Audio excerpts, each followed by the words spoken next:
Oiê, preciosas e preciosos, tão amadinhos do meu coração. Vocês pensaram que se livraram de mim, é? Só que não. Então eu aqui. Eu tô com a sensação que passou muitos dias desde a última vez que eu estive aqui, né?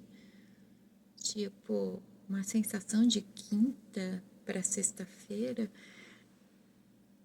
E hoje eu descobri que ainda é terça.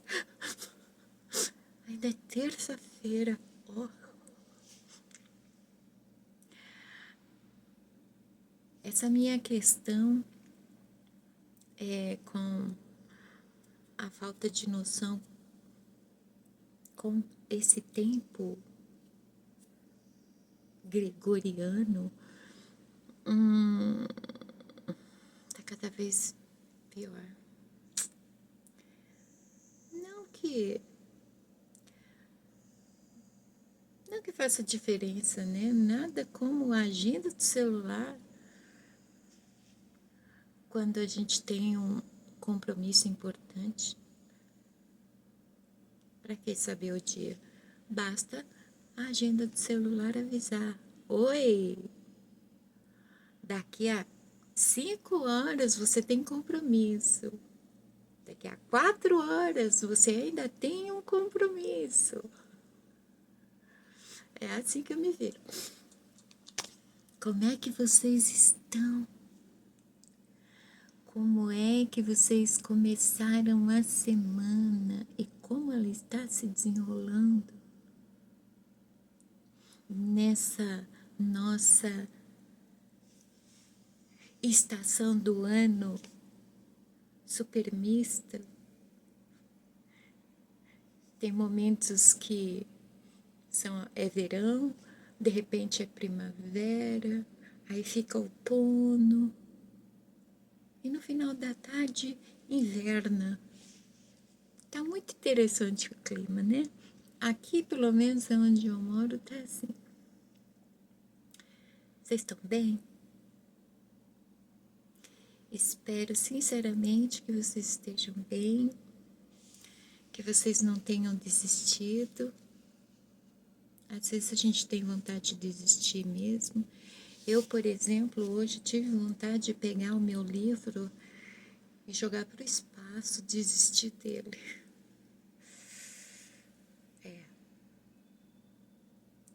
Eu consigo sentir a minha massa encefálica fazendo força para quebrar padrões que estão enraizados aqui dentro, sabe?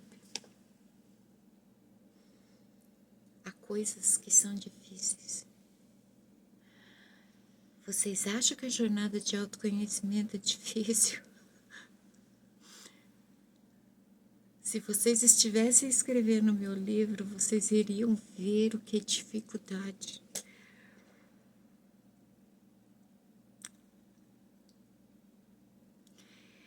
A nossa mente... Eu vou falar uma coisa para vocês. E vou falar outra coisa. Das duas, uma. Depois desse livro, ou vocês vão me amar, ou vocês vão me odiar. Para todo sempre. Por que, Shimada? Por que a Shimada adora quebrar paradigmas e padrões, né? A Shimada está aprontando. Por quê? Porque a Shimada quer causar. Aposto que vocês nunca conheceram uma psicanalista tão esquisita e ainda mais dentro do espectro autista. Fala a verdade. É, somos únicos, né? Eu sou única. Igual eu, não tem. Ainda mais porque a mamãe pegou a forma e jogou fora. Shimada tá bem. Shimada tá bem. bem focada no livro.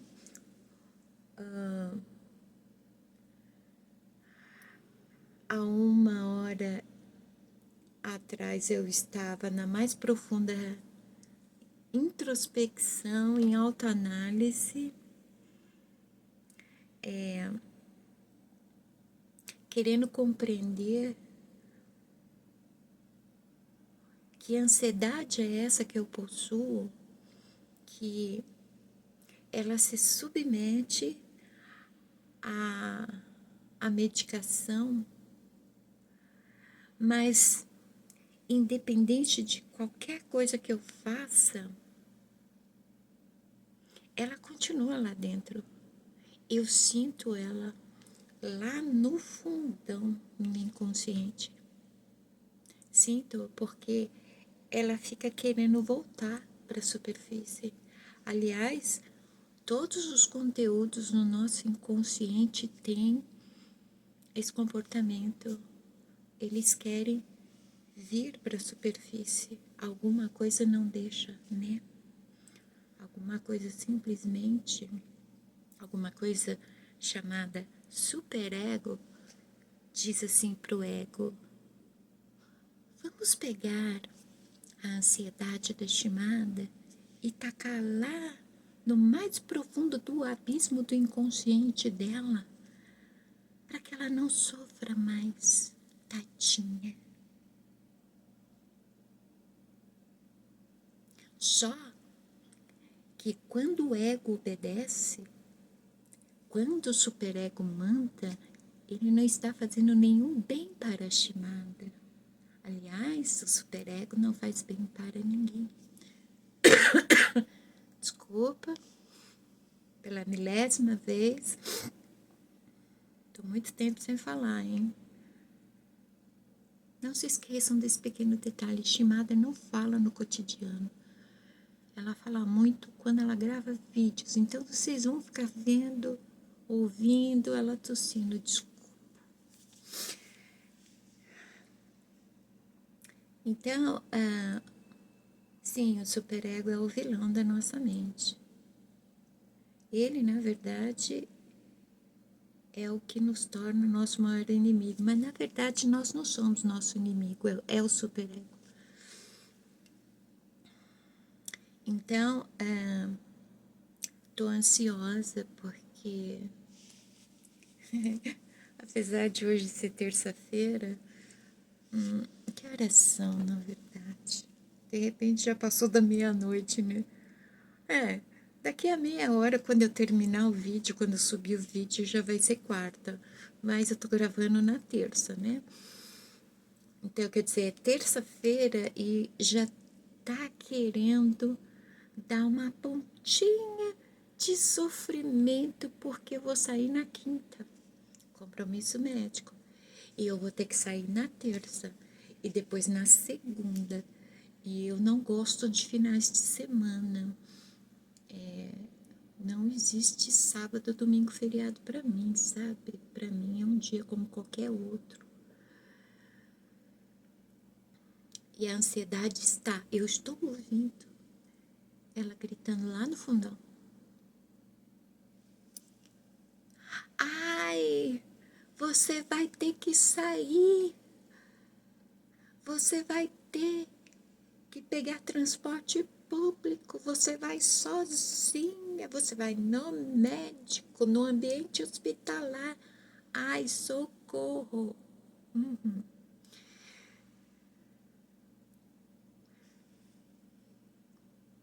Eu já tentei 1000 maneiras, ou mais, ou nem tanto, de ter o controle da minha ansiedade.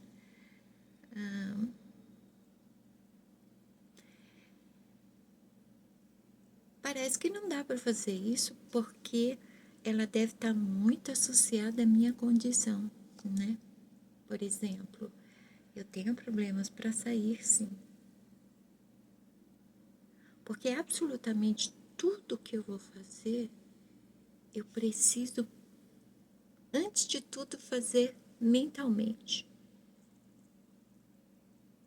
Para depois fazer, quer dizer, para mim ir até o exame, eu tenho que fazer o trajeto mentalmente. Ainda bem que existe o Google Maps, né? Porque eu vou lá fazendo o trajeto, eu preciso memorizar, eu preciso ver o trajeto antes de ir para mim poder ir tranquila. Só de falar isso, eu tô sentindo, olha, a ansiedade está se descabelando lá no fundão, querendo se manifestar. Ela não se manifesta por quê? Porque a medicação não deixa. Então, quer dizer, há tipos de ansiedade, né? E há motivos diferentes para a ansiedade existir. A minha ansiedade não tem nada a ver com expectativa. Está relacionado com uma coisa com a rotina e com padrões.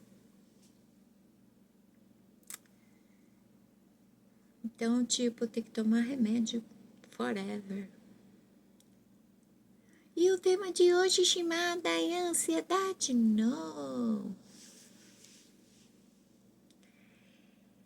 Eu deveria ter gravado esse vídeo no começo da tarde, quando veio assim. Tudo que eu falo e escrevo, eu só expresso se for a inspiração que baixa assim, me inspira, né? Me move. E também eu só vou falar aquilo que eu aplico na minha vida,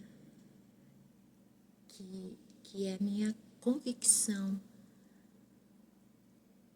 Eu não gosto de ser um eco, um megafone reproduzindo informação de fulano, de ciclano.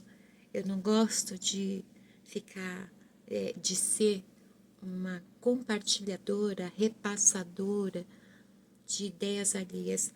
Eu sempre gostei de eu mesma entrar em modo estudo, pesquisa, reflexão profunda, eu mesma tirar minhas próprias conclusões. Isso quer dizer que, por exemplo, embora a Shimada estude, ela estuda psicanálise. Todas as outras informações que ela precisa, normalmente, ela pesquisa exatamente a dúvida que ela tem, não um todo, sabe? É como se fosse para confirmar algo que de alguma forma já está aqui.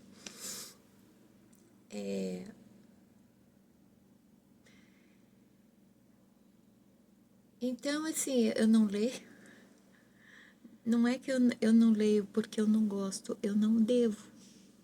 Alguma coisa que diz para mim que eu não devo ler. Eu leio os livros de psicanálise porque eu vivo em constante estudo há anos. Mas as outras coisas eu não devo ler. Porque eu tenho que concluir por mim mesma. Eu tenho que chegar àquela conclusão. Por quê? Porque eu sou uma pessoa que me expresso verbalmente pela escrita.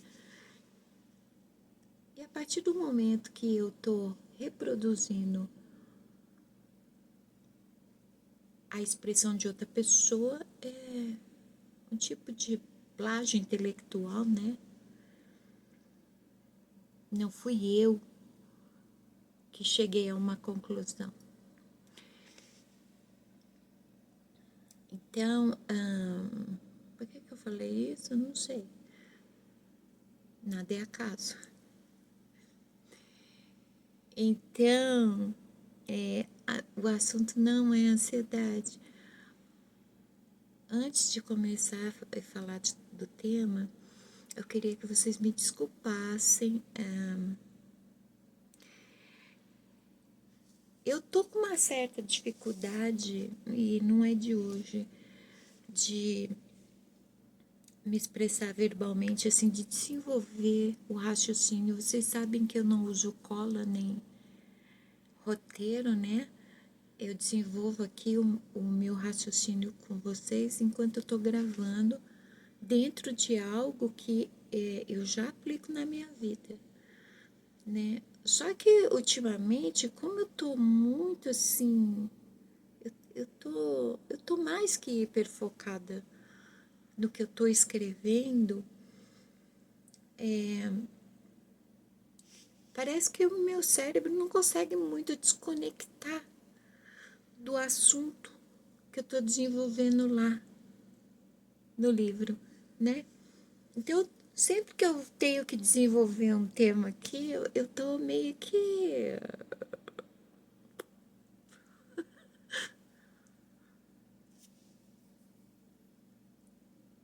É como se fosse. Sabe aquela cena do Rei Leão que o Pumba vê um besouro voando e sai do caminho e vai atrás do besouro? É tipo isso. Não, não tenho déficit de atenção. Ai, dá impressão, né? Mas é porque todos os assuntos que estão acumulados aqui relacionados ao livro estão atropelando outros raciocínios meus. Não é à toa que eu parei de atender meus pacientes, não é à toa que eu parei de atender meus consulentes. Eu preciso do modo eremita, isolamento total. Por quê? Porque eu sou assim que eu funciono assim. Quando meu cérebro fica focado numa coisa, é aquilo e acabou, né? Mas no começo da tarde, a inspiração me trouxe o tema. Eu devia ter gravado naquele momento, porque de lá para cá eu pesquisei tanto, escrevi tanto, que não sei se eu vou conseguir desenvolver. Falar nisso, outro adendo. A Adriana mencionou algo que eu só reparei que estava acontecendo no último vídeo. Tá aparecendo muita propaganda nos meus vídeos, me desculpem. Embora o meu canal esteja configurado para aparecer apenas um anúncio, porque na configuração do canal tenho que ter essa opção, né? Desculpa. Eu não sabia que quando eu subo o vídeo pelo celular, a configuração muda. Então, o que está acontecendo? Está aparecendo um monte de anúncio no canal desde que eu comecei a usar o celular, a gravar nesse celular novo. Vocês me desculpam. Eu vou ver como é que eu conserto isso para voltar a ser um anúncio só. E vou começar a subir o vídeo pelo Note, tá? Porque euzinha mesmo não gosto de anúncio. Um é tolerável, né? Por exemplo, eu tenho um anúncio no meu canal porque não vou ficar rica, nem vou ter renda com o meu canal. O último vídeo da jornada de autoconhecimento só teve uma visualização e alguma coisa me disse que foi a Adriana e ela não assistiu tudo porque por causa do tema, né? Então, assim, se depender da minha visualização, eu vou passar fome se eu depender da monetização, né? Mas deixo passar um. É como se... Tem um uns lances aqui dentro do canal que é como se fosse, sabe, os joguinhos de celular, as metas, né? Então, por exemplo, ter pelo menos um anúncio nos vídeos já é alguma coisa ali,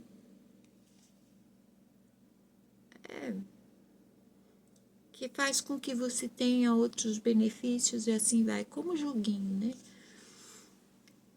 Então, vocês me desculpem, eu vou consertar isso, porque realmente eu também não suporto estar assistindo algo e começar a aparecer um monte de vídeo, você tá ali desenvolvendo o seu raciocínio enquanto ouve e você é cortado bruscamente pela jossa do anúncio. Então, desculpa. O tema de hoje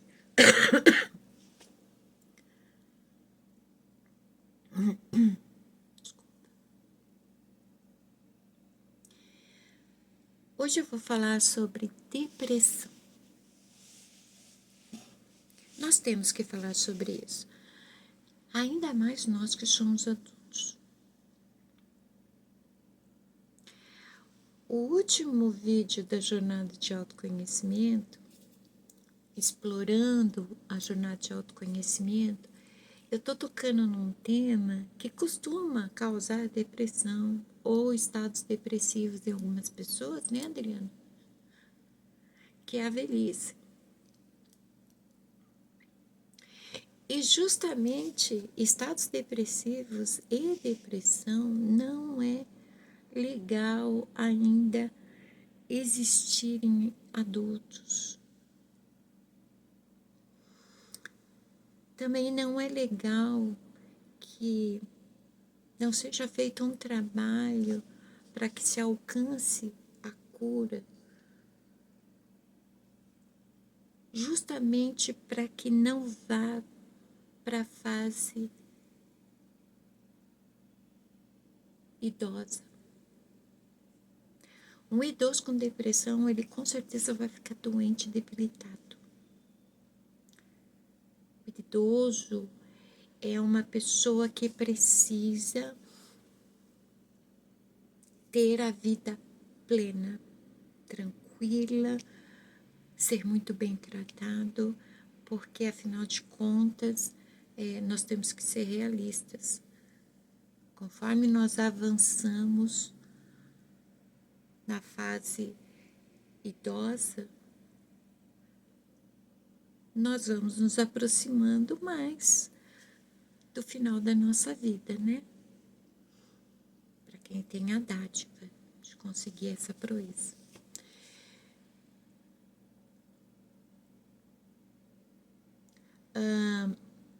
Não é por acaso que na jornada de autoconhecimento há a regressão consciente. Em algum momento, na sua jornada de autoconhecimento, nessa regressão consciente, você vai tropeçar com algo que desencadeou a sua depressão. A intenção é curar a depressão, sim. É necessário. E eu vou explicar no vídeo de hoje por quê. Eu considero particularmente a depressão, a patologia mental,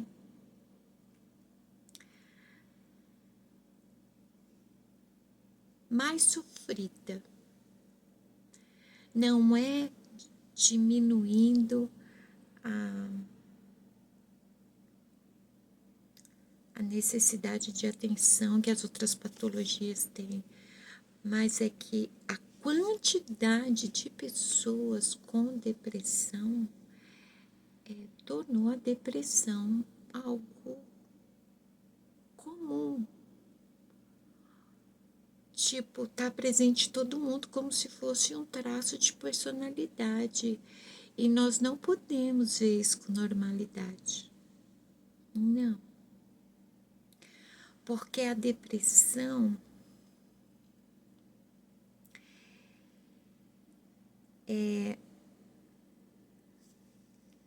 eu considero ela mais sofrida por causa da intensidade com que a pessoa sofre quando ela está presente.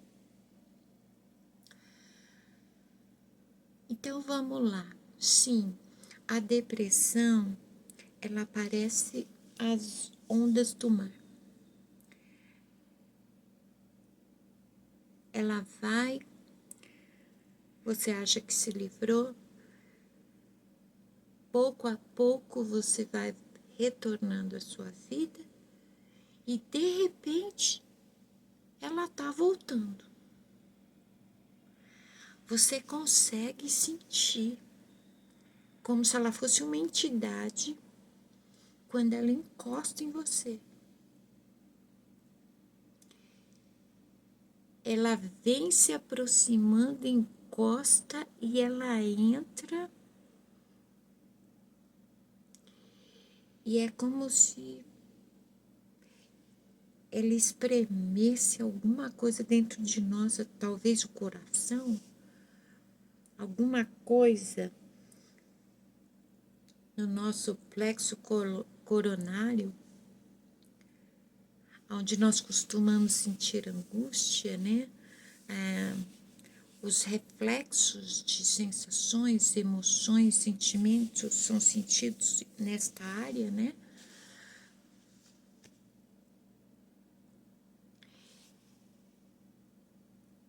A dor é inexplicável. A dor que se sente, ela é interna. E nós não sabemos de onde ela vem. E ela vai doendo de um modo até chegar num ápice insuportável e de repente ela começa a regredir e volta aquele processo que ela vai embora. Quer dizer, ela vai dormir, ela não vai embora. De repente ela acorda de novo.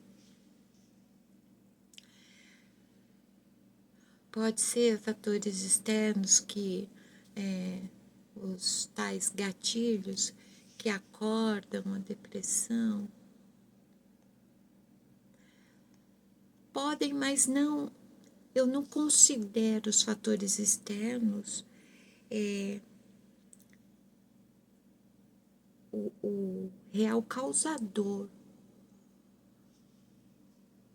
da depressão despertar.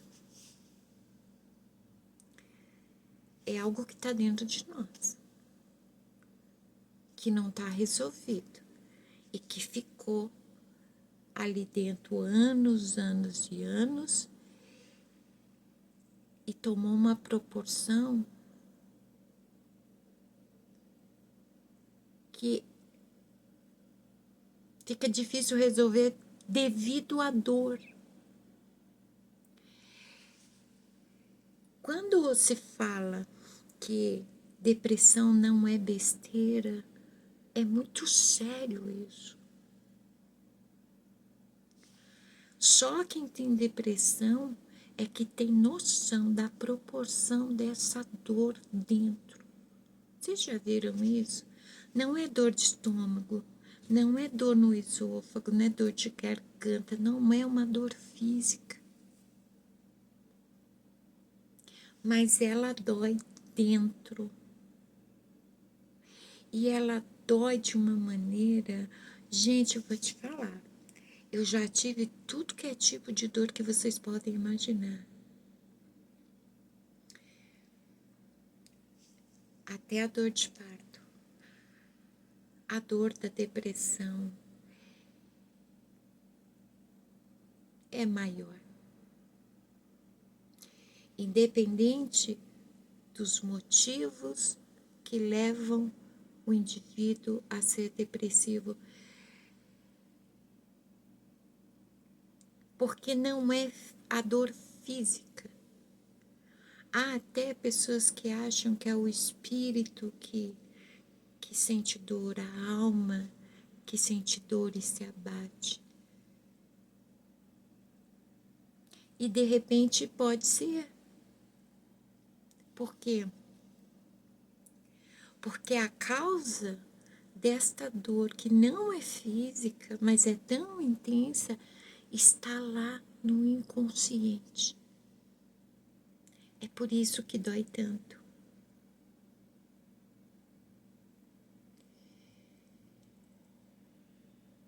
E quando esta dor vem, não dá para pensar. A pior coisa que tem, tá? Quem é depressivo vai compreender, e quem lida com depressivo vai começar a aprender. Uma coisa que você não deve fazer quando percebe que uma pessoa está em depressão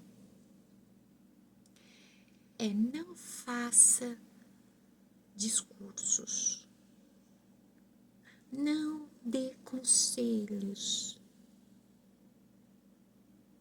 Se for fazer pergunta, que seja para estimular a pessoa a desabafar, se é que você está disposto a ouvir. Mas nada do que se diga ao depressivo não é que vai funcionar, acho que não vai ser ouvido. Ele pode escutar, mas ele não vai ouvir. Não vai chegar ao consciente dele. Você vai falar, vai entrar no ouvido e sair pelo outro. É assim. Sabe por quê? Porque essa dor, ela rouba todo o foco do indivíduo. A pessoa não consegue pensar, ela não consegue organizar os pensamentos. Ela perde o apetite, ela perde o sono, ela perde a motivação, ela quebra as suas rotinas.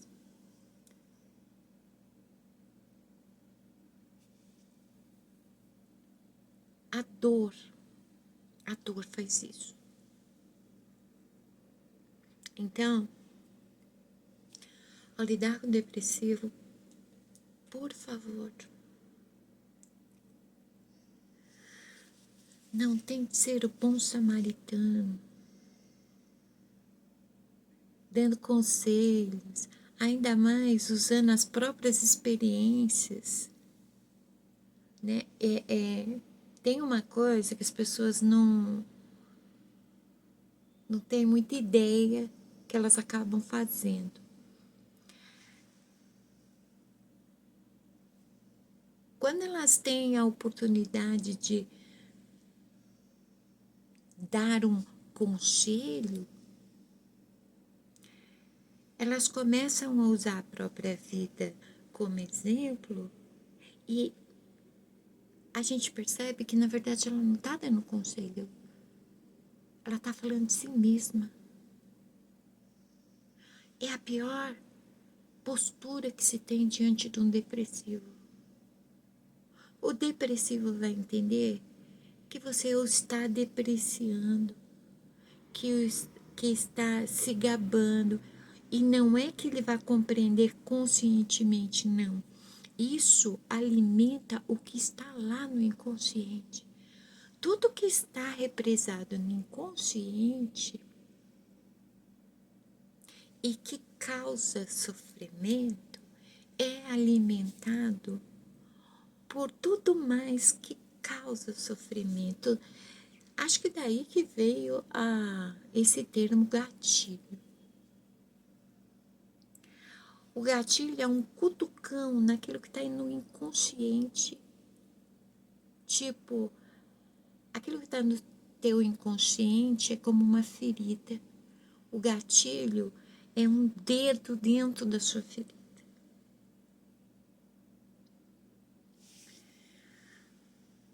Então, por favor, nada de conselhos. Às vezes, só ficar junto tá ótimo. A pessoa sentir que ela não tá sozinha. Sem conselho, sem crítica, sem achismos, sem palpites, sem sugestões. Quanto menos falar, melhor. Quem tem que falar é a pessoa que está com depressão. Por quê? Porque ela tem que exteriorizar. Ainda assim, não quer dizer que a exteriorização ela vai funcionar, mas ela vai aliviar. Por quê? O ser humano, ele sempre é predisposto, provavelmente pelo condicionamento, a procurar culpados para tudo, se culpar ou ficar se justificando. Toda vez que a dor da depressão dói, e a primeira coisa que o depressivo questiona é: por que eu sinto isso? Por que tá doendo? Por que dói desse jeito? Ele vai procurar inconscientemente, tá? É o inconsciente que faz isso. Isso é a prova que nós somos dominados pelo nosso inconsciente, não é pelo consciente. O inconsciente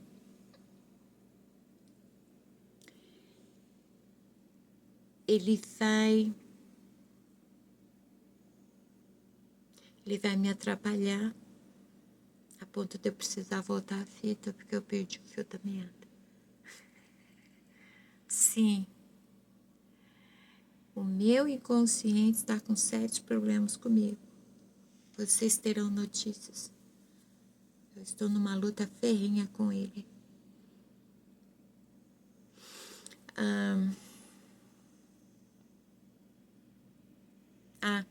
Lembrei. Então, assim, o inconsciente,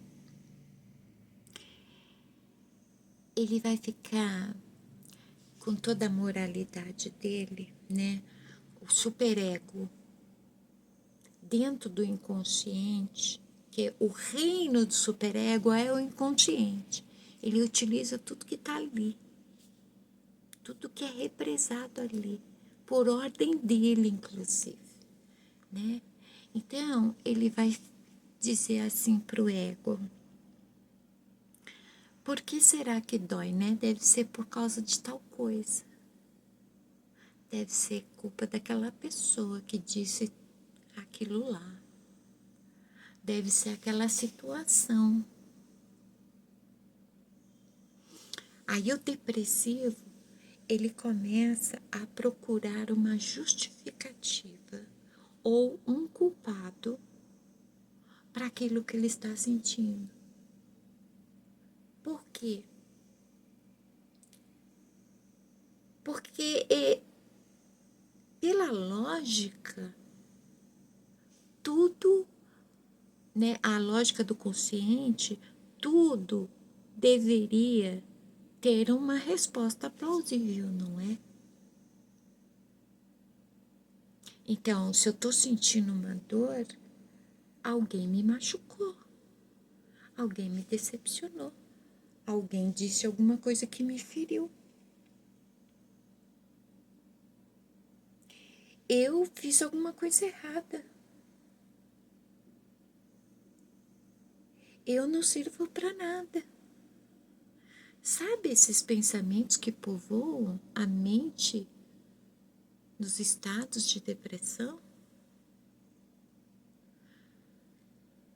É o superego lá no inconsciente dizendo para você procurar um culpado ou uma justificativa para a existência dessa dor. Para quê? Para você não ir buscar no inconsciente a causa desta dor. Porque se você a encontrar, você vai curá-la. E o superego, ele se alimenta do seu sofrimento. Acredite se quiser. É assim que nós somos nosso próprio inimigo. A nossa mente.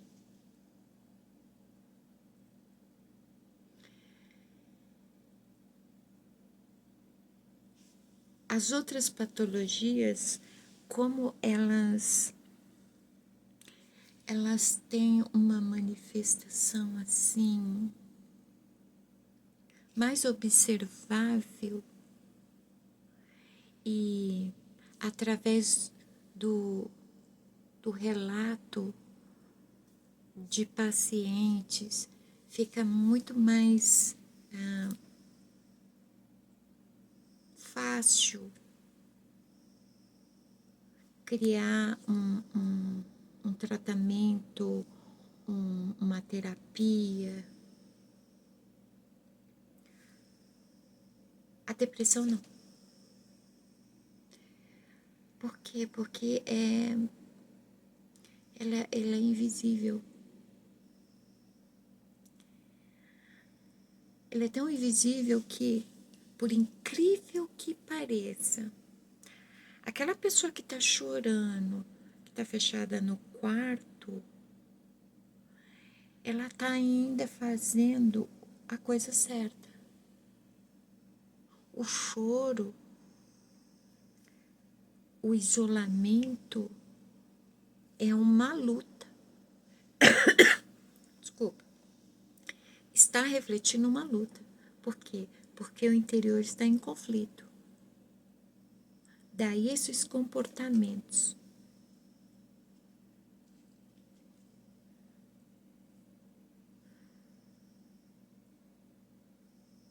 A pessoa, o consciente está criando uma resistência e o consciente está atacando. Esse conflito interno potencializa a dor. Mas a pessoa que chora, a pessoa que verbaliza, a pessoa que está exteriorizando, mesmo que sejam desculpas, justificativas, culpados, situações que não estão relacionadas à dor, ela está reagindo de alguma forma. Não parece, mas é um tipo de reação. Agora, a pior depressão que existe é aquela onde a pessoa sorri, é simpática, tem o seu ciclo social, tem a sua rotina, trabalha, estuda, parece de bem com a vida e ninguém nem imagina. É nos momentos que essa pessoa está sozinha, só ela é que sabe. Tá ali dentro dela a mesma dor que todo depressivo sente. Ela veste uma máscara social. Ela utiliza os mecanismos de defesa, porque, de novo, o inconsciente. Sorria. Desmancha essa cara de abatida. O que os outros vão pensar de você? Você tá a cara do fracasso. Joga uma maquiagem nessa cara. Ninguém pode ver o que você tá sentindo, o que você tá passando. Quantas e quantas vezes nós culpamos pessoas, situações, criamos justificativas para esta dor interna e é tudo cilada do superego.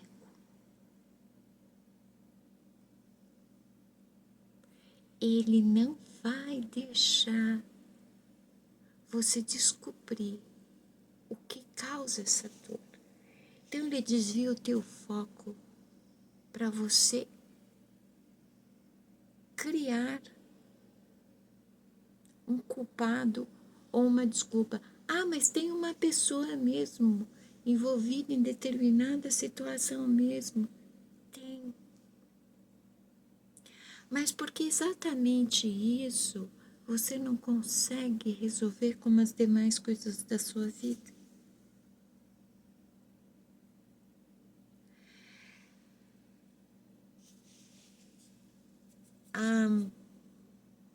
A maior, eu acho, a mais frequente causa que leva as pessoas a um estado depressivo costuma ser a decepção, principalmente afetiva, né?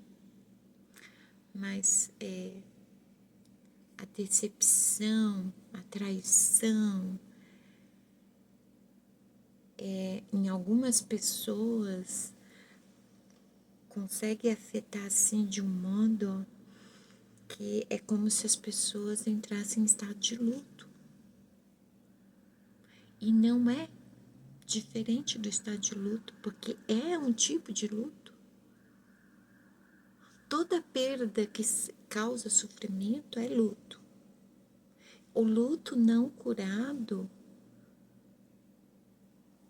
ele pode desenvolver alguma patologia. E o luto em si, ele não é uma patologia. Ele é um período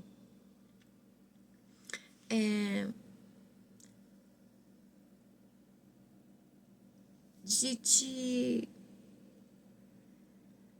rever conceitos, padrões, finalizar ciclos. É um ritual do ser humano que é normal, ele precisa de dias para se recuperar da sua perda. Só que quando a pessoa se mantém nesse estado, ela não se refaz, ela não se conforma pela perda, aí sim inicia-se uma patologia. A decepção, os relacionamentos afetivos que fracassam,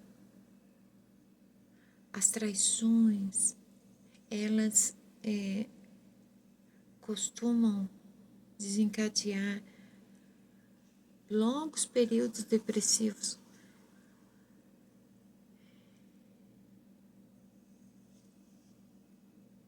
E no caso, por mais, de novo, a dor. É incrível, como eu disse no começo, eu sou um tipo de pessoa que eu já senti todo tipo de dor possível a ponto de eu ter me acostumado com dor de uma forma. Incomoda, mas eu tenho uma tolerância com dor assim que eu fico impressionada. De tanto que eu senti dor na vida, eu tô falando de dor física, de tudo que é tipo, inclusive a de parto, né? Nenhuma se compara à dor de depressão. Não, nenhuma. Porque todas as dores físicas que nós sentimos, se nós não percebemos de imediato o que é só ir no médico que um exame vai descobrir. dor da depressão, não. E aí, como que se resolve a dor física? Vamos ao médico, fazemos tratamento, tomamos medicação, fazemos tudo direitinho e nos curamos. Como é que nós resolvemos uma decepção com os relacionamentos de trabalho?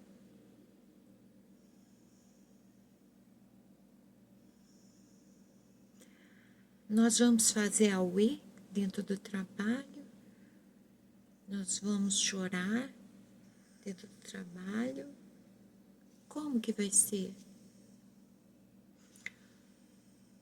A postura que nós temos diante de uma decepção afetiva, de uma traição, de uma decepção, é totalmente diferente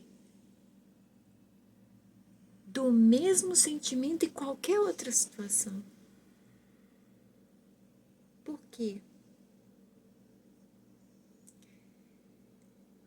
Porque o afetivo está muito ligado a questões da infância, principalmente relacionamentos afetivos românticos. Ele mexe com algo que está inacabado, que não foi resolvido, como por exemplo, rejeição, uma traição pode mexer com o sentimento de rejeição que existiu na infância e era intenso. O seu consciente pode não lembrar, mas tá lá. O inconsciente, ele não joga nada fora.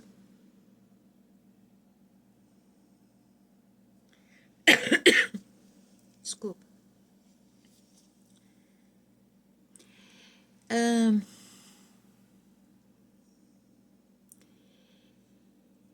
Tem cura depressão?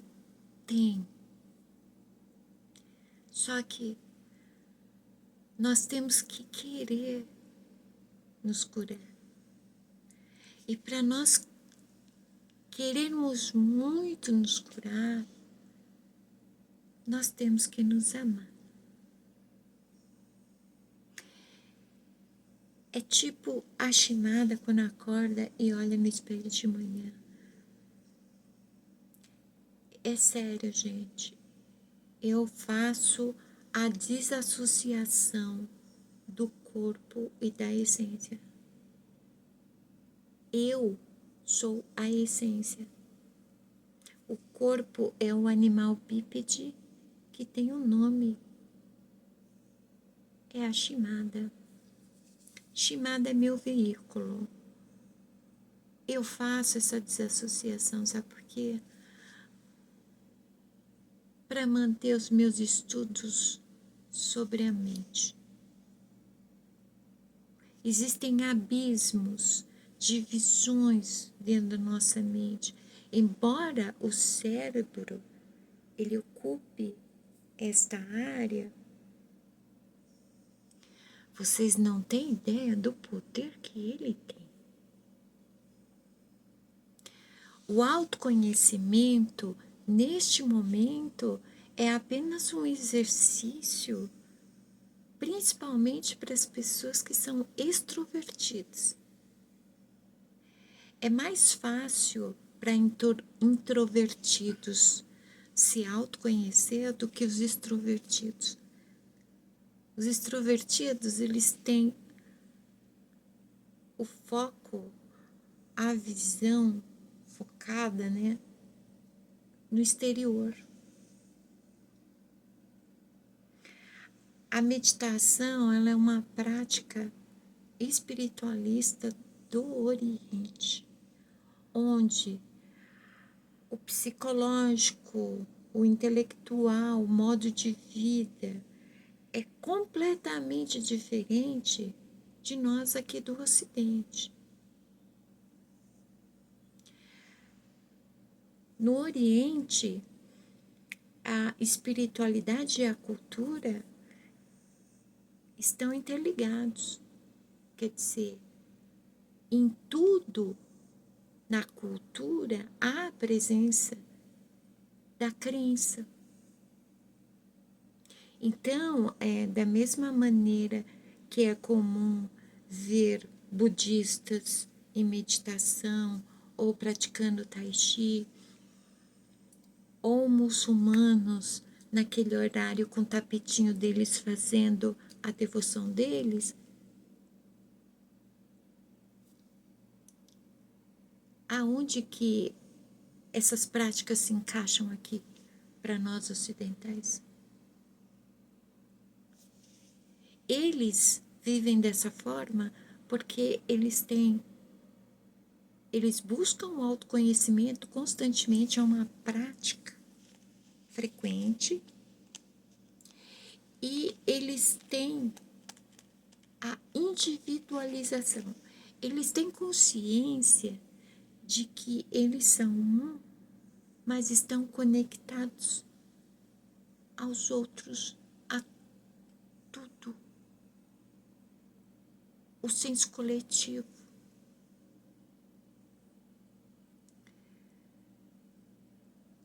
Para que o ocidental ele tenha o senso coletivo, ele compreenda a si mesmo como um, e também compreenda que ele está conectado a tudo, ele precisa se resgatar, ele precisa se salvar. A própria empatia seria o suficiente para trazer a compreensão de fazer parte do todo, de sermos um. Mas até a empatia, o superego está matando nas pessoas. Para se chegar nesse ponto de consciência coletiva, é necessário antes autoconhecimento.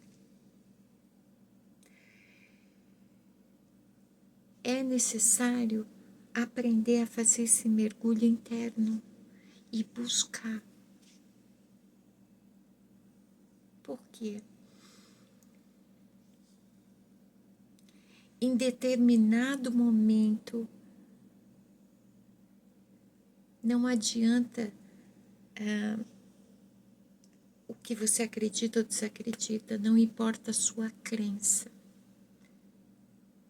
Em determinado momento, na sua busca por autoconhecimento, nos seus momentos de introspecção, você vai perceber que há algo muito além dessa realidade, que é a espiritualidade. Nós somos seres espirituais presos em um corpo físico.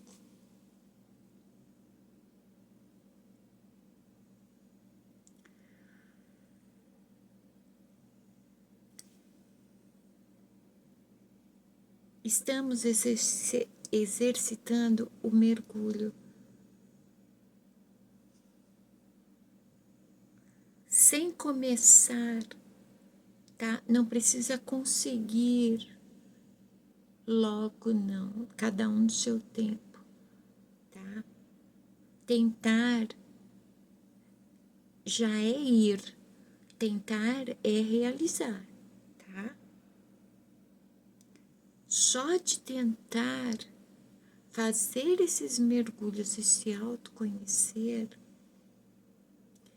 começa o processo onde o consciente consegue iluminar o inconsciente. Lembra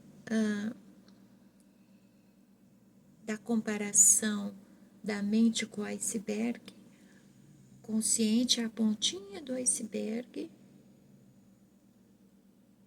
Ali, aquela faixa de nível da água entre o que está abaixo e o que está acima é o pré-consciente, e tudo aquilo que está abaixo é o inconsciente. O inconsciente nem sempre foi tão grande assim. O inconsciente nem sempre foi dominante assim.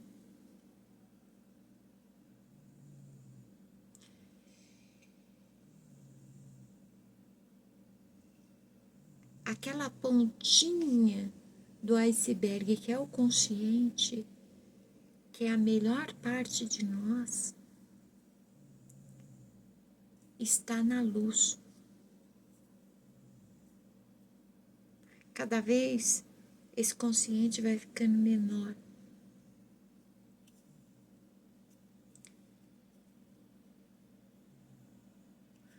Para que vocês alcancem a compreensão disso que eu estou falando, vocês precisam aprender a mergulhar e olhar dentro de vocês.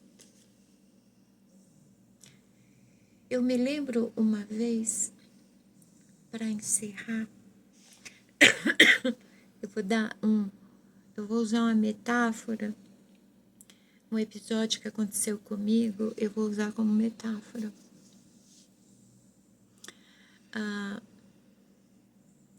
Eu conheci o meu ex-marido de uma forma bem estranha. Ele era bruxo. Eu sempre fui individual, maga individual, eu sempre fui. Quando ele me conheceu, ele encasquetou comigo. Ele dizia que eu era a mulher do mapa astral dele. E a história era a seguinte: ele ia ser iniciado na alta magia. Antes da iniciação, há vários rituais, e um deles, a realização do mapa astral. E quando o mapa dele ficou pronto, o mestre dele, que hoje é meu amigo, deveria ser meu mestre, mas eu acabei sendo mestre.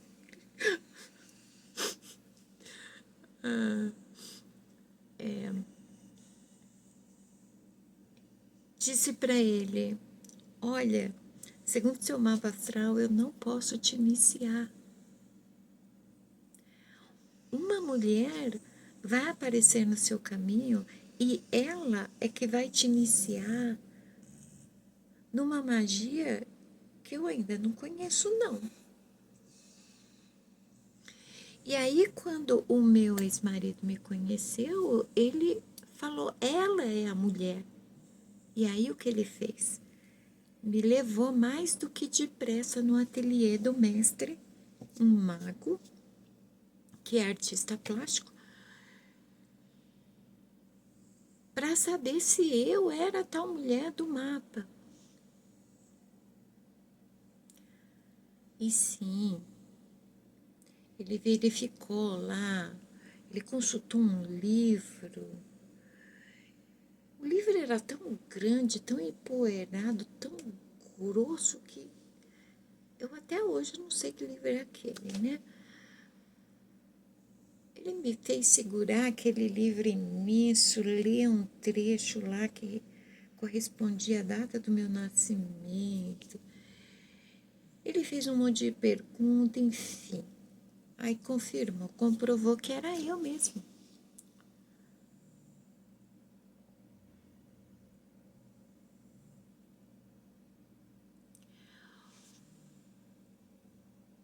quando nós estávamos voltando para casa, o meu ex-marido, que nessa época era só meu namorado, ele estava muito empolgado, porque ele, já que ele não ia ser iniciado por um mestre, ele queria ser iniciado pela outra mestre, que, ó, é minha namorada também, né? E ele estava todo empolgado. Então, o que a gente vai fazer? Qual ritual? Não sei o quê. O que eu tenho que aprender? E eu disse para ele: você tem que aprender a ouvir. Ele me olhou assim, tipo, você tá me zoando, você tá brincando. Eu tenho que o quê? Você tem que aprender a ouvir. Ouvir os outros e principalmente a você. É um exercício isso. Se você não ouvir a você e os outros, você não tem como ouvir nada além disso. É a mesma coisa que eu falo para vocês. Inclusive na jornada de autoconhecimento. Aprendam a ouvir-se, a analisar o que vocês dizem para si mesmos, o que é dito dentro de vocês e que só vocês podem ouvir.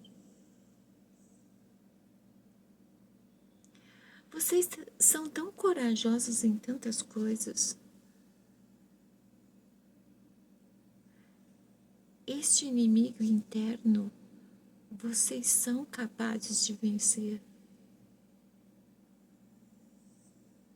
Porque se vocês pararem para pensar, há muitos e muitos anos, vocês têm vencido constantemente. O inimigo interno é que não tem se conformado com as constantes derrotas, fazendo vocês acreditarem que os derrotados são vocês, só que não. Porque vocês chegaram até aqui, isso significa que quem é que está vencendo? Vocês. Eu preciso que vocês façam a jornada de autoconhecimento. Porque existe mais além do autoconhecimento. Quando se diz que nós somos, dentro de nós há um universo, nós somos um universo único. É literal isso. Dentro de nós é muito complexo. E vai além dos nossos órgãos. Existe uma profundidade do lado de dentro de nós.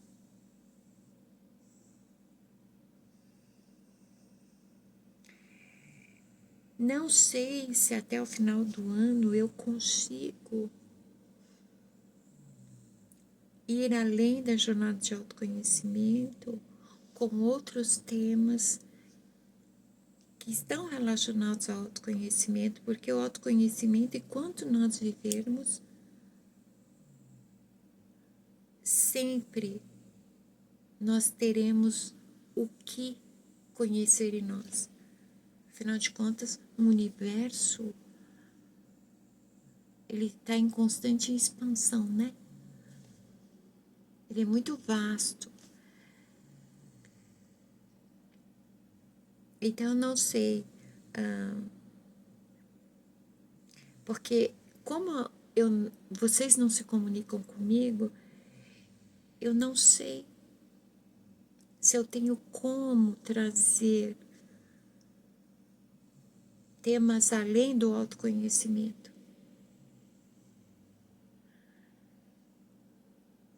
O autoconhecimento é o princípio da cura, mas mais que isso, o autoconhecimento é o resgate de cada um do dom da cura. Todo ser humano nasce com os 9 carismas, sabia? Todos os seres humanos nascem com os 9 carismas. Isso não é exclusividade de o escolhido, o ungido. Não, todo ser humano possui os 9 carismas. Nasce com eles. A questão é que nem todo mundo os desperta ou tem consciência deles. E não esqueça que a consciência está pequenininha. De repente, os seus 9 carismas estão aprisionados lá no inconsciente. E um deles é a cura. Você tem o poder da cura. Não pense você que o teu dom de cura é para onde o foco dos seus olhos estão direcionados pro exterior. É primeiro para você.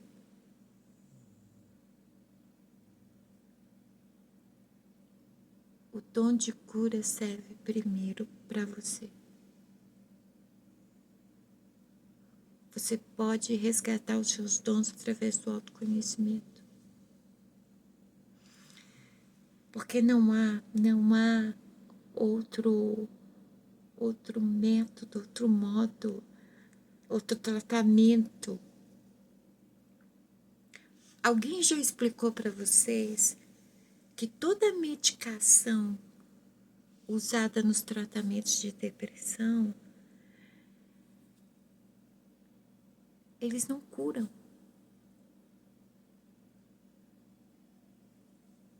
Eles não existem para curar. Eles existem para tirar o indivíduo, através de manipulações químicas, daquele estado depressivo.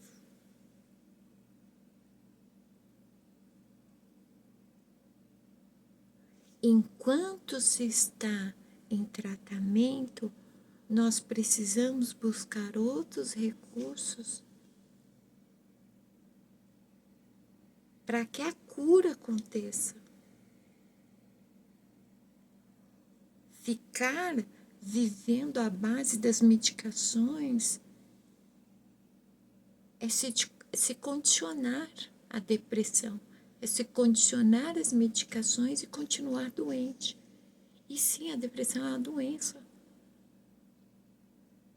Só que a cura não está nas medicações. Você tem que tomar as medicações para que ela corte o estado depressivo e, enquanto a depressão dorme, você possa reorganizar a sua mente. Descobrir o foco da sua depressão, entenderam?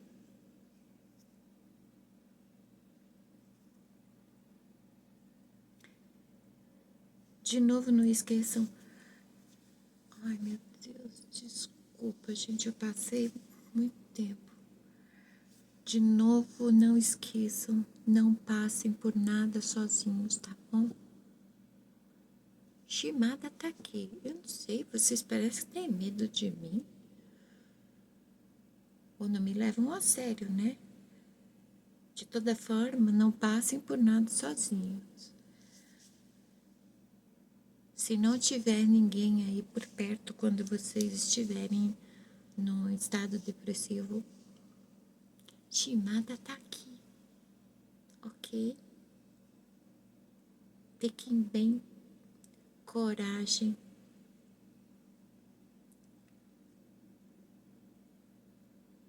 A acordem o auto-reconhecimento e reconheçam quão valentes, corajosos e fortes vocês são.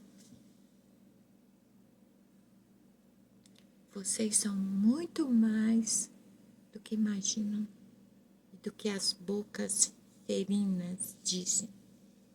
Viu? Então tá. Eu vou, mas eu volto, tá bom? Fiquem bem. Beijos na alma.